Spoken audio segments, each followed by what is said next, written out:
महाराष्ट्र दिनी नागपुरात स्वतंत्र विदर्भसाठी आंदोलन, काळ्या फुग्यांनी सरकारविरोधात संताप व्यक्त. आज 1 मे महाराष्ट्र दिनाच्या पार्श्वभूमीवर उपराजधानी नागपुरात स्वतंत्र विदर्भाच्या मागणीसाठी विदर्भवाद्यांनी आक्रमक आंदोलन छेडले आहे. संविधान चौकात काळे कपडे परिधान करून आणि काळे फुगे हवेत उडवत आंदोलकांनी सरकारविरोधात तीव्र निषेध व्यक्त केला.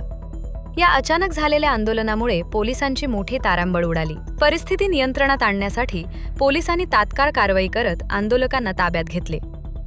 दरम्यान शासकीय उत्सवांच्या धामधुमीत झालेल्या या आंदोलनाने सर्वांचे लक्ष वेधून घेतले असून स्वतंत्र विदर्भची मागणी आजही तितकीच तीव्र असल्याचे पुन्हा एकदा अधोरेखित झाले आहे.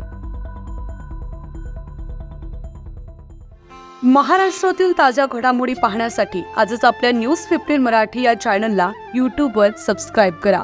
तसेच इंस्टाग्राम आणि ट्विटरवर फॉलो करायला विसरू नका. न्यूज15 मराठी, आवाज जनसामान्यांचा.